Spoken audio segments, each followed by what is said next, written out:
ازيكم يا اخواتي، عاملين ايه؟ يا رب تكونوا بخير. اشتريت بوكس الايربودز دي ب5 جنيه من سوق الجمعة. مفيهاش سماعات، هي جاية بالشكل اللي انتوا شايفينه ده.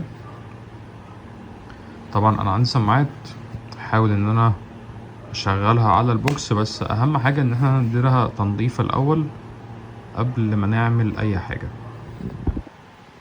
طبعا في الحالة دي هستخدم تينر وهستخدم كحول برضو، وهبدأ ان انا احاول ان انا انضفها كده ونشوف هتنضف ولا مش هتنضف.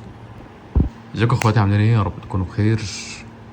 طبعا اشتريت الايربودز دي من سوق الجمعة تقريبا 5 جنيه. ده بوكس بس مفيهوش السماعات، بس عندي سماعات هحاول ان احنا نشغلها على البوكس ده. اهم حاجة منتنسوش تصلوا على النبي، متنسوش تعملوا اشتراك في القناة، لايك للفيديو، علشان والله يعني حتى القناة مش مفعلة ربح، يعني انا مش بستفيد باي حاجة من المشاهدات. انا بعمل كده علشان انا حابب المحتوى اللي انا بعمله ده، فمش هتخسر اي حاجة لو عملت لايك وعملت اشتراك لاخوك علشان تشجعني ان انا استمر في المحتوى اللي انا بقدمه لك. هنديلها الاول تنظيفة سريعة، كحول وتنر كده، وارجع لكم تاني. دلوقتي والله طيب دلوقتي بعد ما مسحتها ووصلتها بالشاحن، هي بتشحن شاحن ايفون.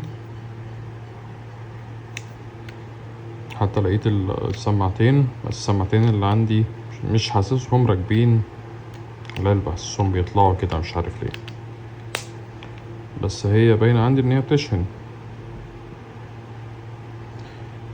اسيبها نص ساعة كده تشحن، نرجع نشوف هتشتغل ولا مش هتشتغل.